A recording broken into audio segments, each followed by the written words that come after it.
stage. So I changed it up on you. A couple things. I was going to write down this morning what these students meant to me and stuff, so I wouldn't get emotional and I would, be able to tell you exactly what I wanted to say. But I didn't do that because I just wanted to kind of speak from the heart. And I've been youth pastor at this church now for 6 years in one form or another. 2 years of that I was interim, and then 4 years I've been full-time here as of April. And before that, we've been at this church almost 10 years. I served in youth, so I've seen a lot of these kids come through youth. But, this group's very special because they are the one class that is my first kind of graduating class that's been here the whole time I've actually been in ministry here at the church. So it's hard because I've seen these kids come in, as 7th graders and then grow up. Like I've watched them grow up in those pictures like that, so and just to see who they've become and get to know them and all about them and how each of them have awesome personalities and they all have their individual talents and individual gifts that they use, and hearing what they're going to do makes so much sense because I know who they are. So to you guys, I love you very much. I'm not going to cry. I'm not going to do it, but I do love you more than you know. So you guys are my people, and I appreciate each of you and the friendship that we have. So thank you for that. And yeah, I'm not going to lose touch with you. We won't let that happen. But I'm proud of y'all. So glad that you made it. You actually graduated. So anyway, but some of you. Anyway, but today I wanted to talk about. My message is kind of sports related. There's no nerdy stuff, believe it or not. It's called the Baton, and I was thinking about this and what that meant. And we've all heard about passing the baton and things like that, but I'm going to talk about it a little bit differently today and hopefully give you a different perspective. But I want to go back a few years to the 2008 Beijing Summer Olympics. Who watched those Olympics? Or at least some part of them, or at least knew they were on TV, right? So, there were some big stories in those Olympics. One, can anybody, I'll let you shout it out like I do on Wednesday night. What was one of the big stories? That's right, Michael Phelps. So there was another one I'm thinking of. Do y'all know what that one was? Who's a runner? Usain Bolt. Okay, so Michael Phelps completely dominated by winning 8 swimming gold medals. I mean, that's a ton, right?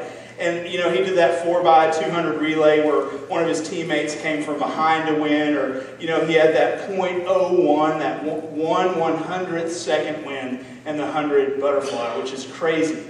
And then Usain Bolt, who ran away with the track and field headlines by shattering the 100 and 200 meter world records. So some very, awesome feats in the sports world happened in these Olympics.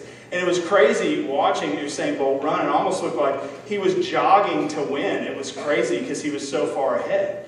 But there was a third story, too, that a lot of you might know, connected to these Olympics. And we don't all remember, but it was the men and women's 4x100 relay.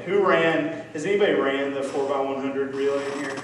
So some of you guys, I've seen you run it. So 4x100 relay. The U.S. has dominated this event through the years. I mean, it was like our event.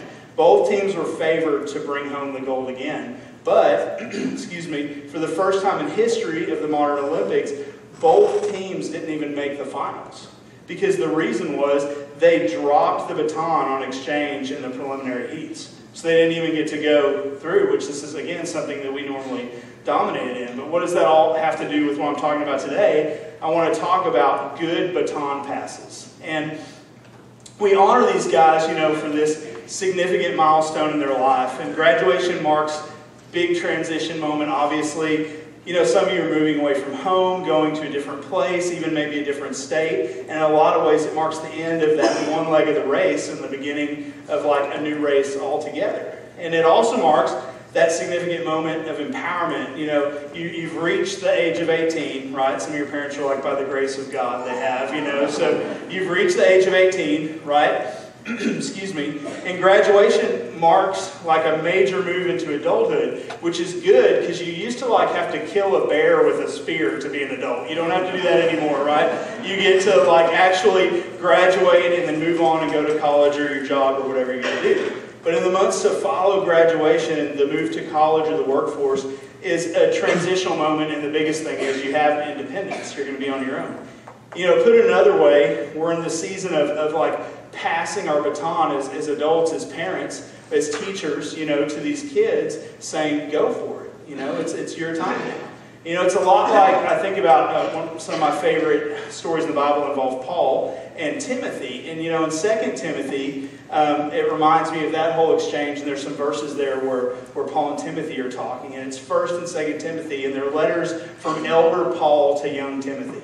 So he's kind of passing information on him and charging him. And in verses 1 and 2 of chapter 2, we see like actually some relay race language.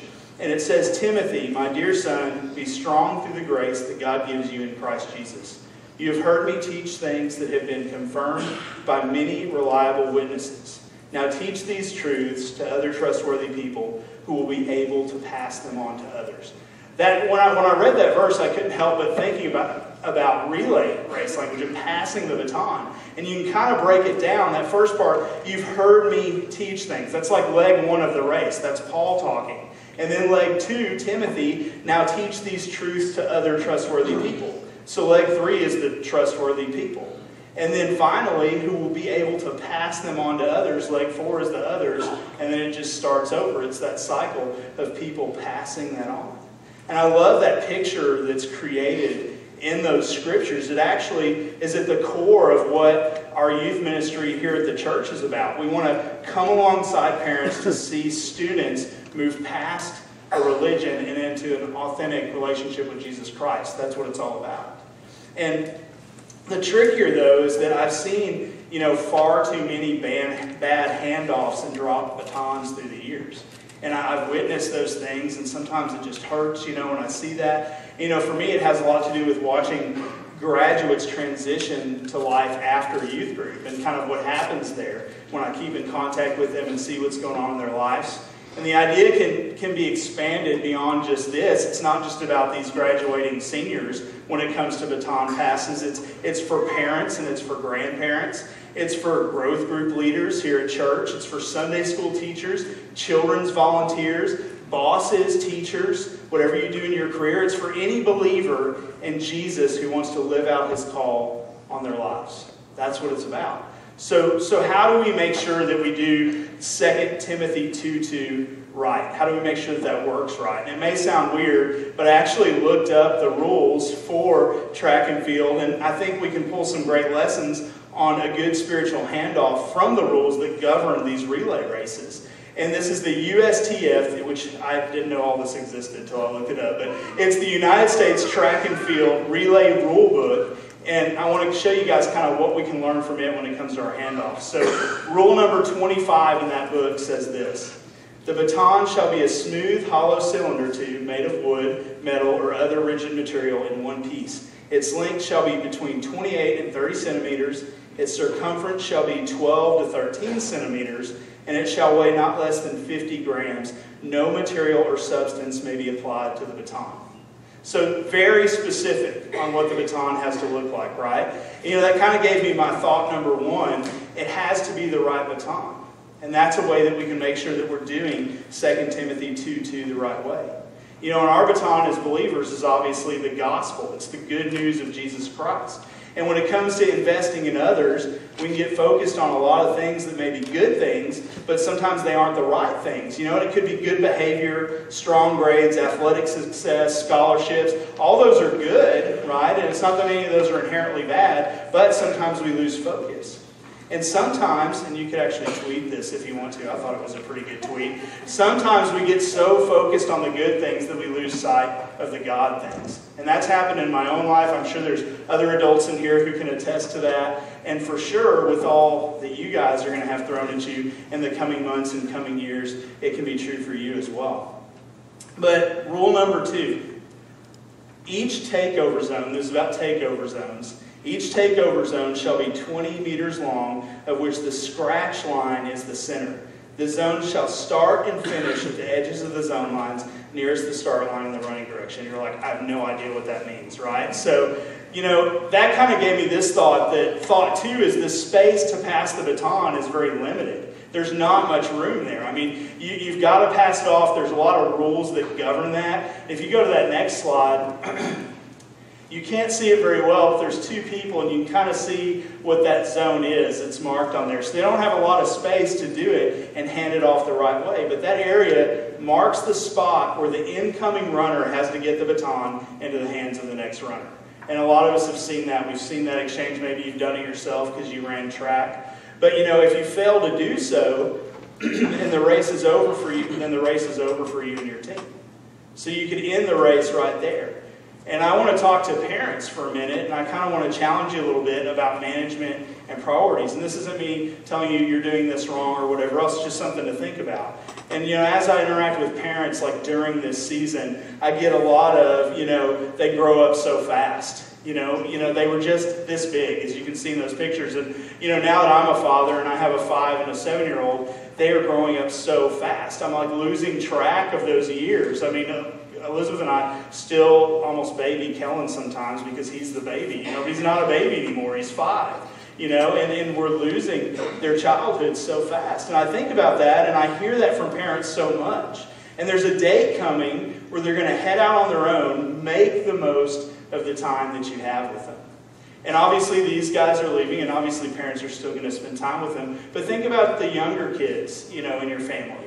And the fact that soon they will be right here as well. So we have to make the most of that time with them. And a little bit of a challenge for you. There may be nothing more spiritually valuable to your kids' lives than your presence while they're present.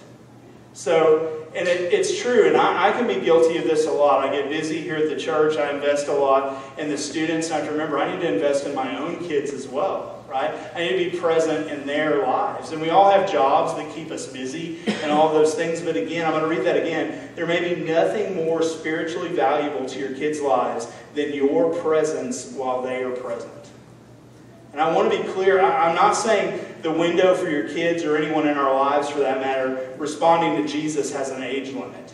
I mean, obviously we can remember the thief on the cross. He was only around Jesus for a little bit and he accepted Christ, right? So that time was there for him to do that. And he was near his last breath. But what I'm saying is that there's a window where you have the most time, opportunity, and influence to make an impact on your kids. And it's a small window. And I wouldn't just limit this to kids. It includes any opportunity to invest in other people.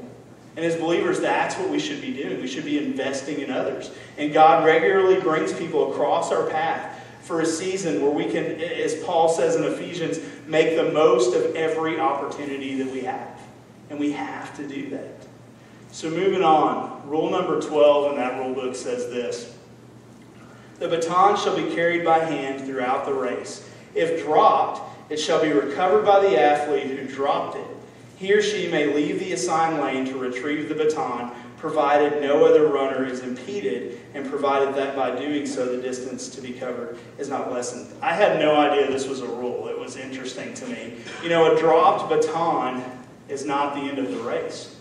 Which I was like, wait, I thought that when you dropped a baton, that means you're automatically disqualified.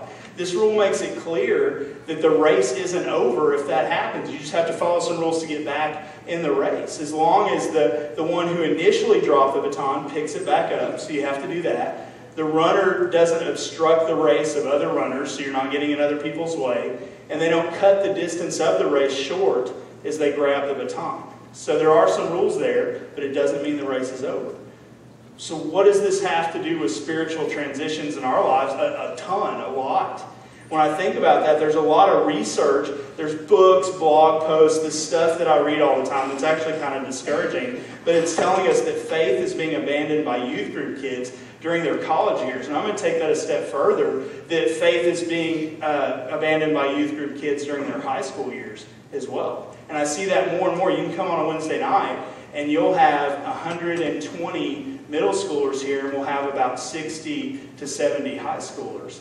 And it's not that they hate Jesus, they don't want to come to church anymore. Their lives get so much busier. Priorities change. So I'm seeing that year after year, and I've only been doing this now for 6 years, and I've seen a drastic shift in kids leaving the church. And you guys have probably heard some of these statistics. The Gallup-Barna poll, which records all these things, says anywhere between 40 to 60% of graduates who are involved in their youth group will fail to stick to their faith during their college years. I mean, that's a scary statistic. 40 to 60%, more than half, right? There's books like You Lost Me, Why Young Christians Are Leaving Church and Rethinking Faith. I mean, that's not a title that I'm going to think about. Or millennials leaving the church in droves, another study says. So there's all these studies out there saying this, so what can we do? It's a legitimate concern, and it's a very personal concern for me, obviously, as a youth minister. Students are either dropping the baton in their postgraduate years, or something is going wrong with the baton pass. And like I said, you could even move that up to high school years as well. But a lot of the response to the research is like the blame game, right? It's the youth group's fault. All they do is eat pizza and run around and act stupid, right? I mean, I can see that, which there is some truth to that. But anyway, it's the parents' fault, right? They're failing in their responsibility to be the spiritual leaders of their kids, or it's the older church's fault. They are irrelevant and hypocritical to the point the younger generation wants nothing to do with it. Again, that's not me saying any of that's true. That's all that blame game that goes on. And I find the entire conversation really frustrating, actually. And, don't get me wrong, I think there's plenty of blame to go around, honestly. But I get this mental picture of a group of people staring at a drop baton, discussing how it happened and whose fault it is while the race continues. And that's not a good picture. With the USTF rules, the key is all about responsibility, like taking that responsibility. And with spiritual transference with kids, it's the same. And not even with kids, with adults too. But what if we were to stop talking about a drop baton and start actually walking toward the baton ourselves? And to those, in the room today, and I'm speaking to myself too, who fumbled the baton as you tried to pass it on, maybe that's through hypocritical living or maybe through neglect. Whatever the case, pick it back up and focus on passing it on to other people. We don't have to just stop because we dropped it. We need to pick it up and keep going. And those in the room who've received the baton, okay, so maybe you've received it and you've dropped it. Maybe you turned your back on God, or maybe you're caught up in your own selfish desire. Or maybe it's been a slow drop through apathy and distraction in your life, whatever that looks like. But whatever the case, pick it back up and get back in the race. It's not too late. But to the one who's carrying the baton into that takeover lane, like we talked about a minute ago, the parent with the teenager, the teacher, the coach, the growth group leader, the boss, the co-worker who has a Timothy in their life, right? Maybe you're mentoring someone. The one who has been walking with Jesus for years, but you've never considered how to invest in other people. It's who and how time, I like to say. So figure out who and do it, right? How can I do that? Who are you going to pass the baton to, and how do you plan to do it?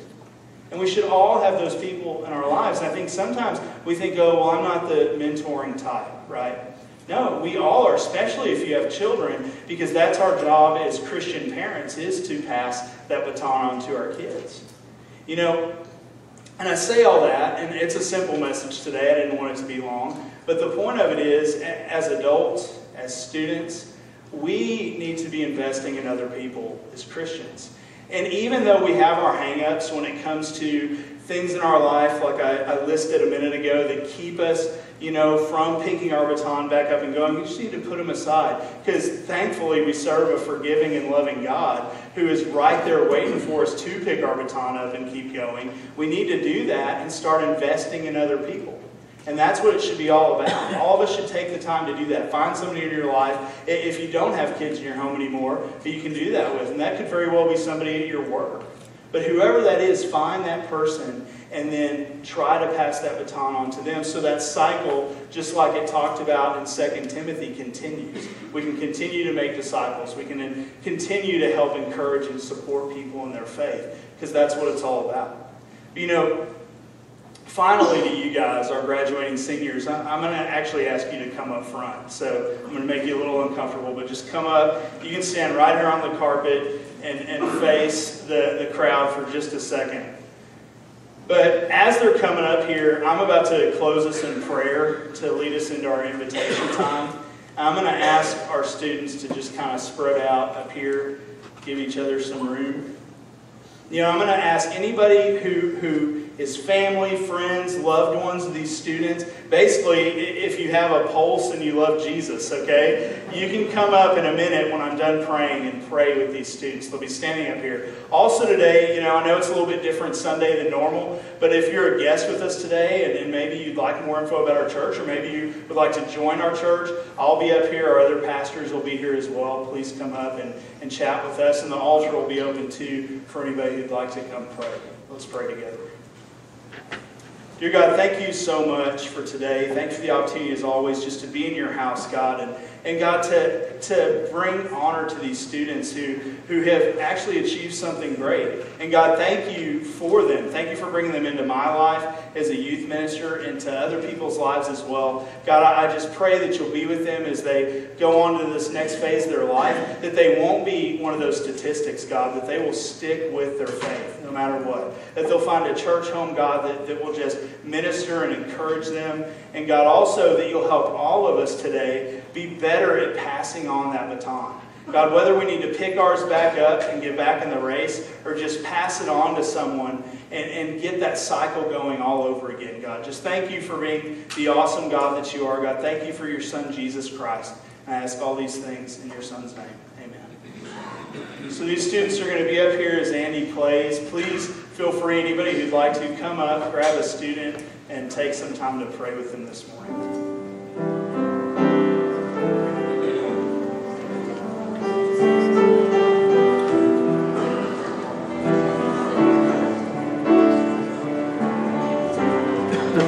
Everyone needs compassion, love that's never failing. Let mercy follow me. Everyone needs forgiveness, the kindness of the Savior.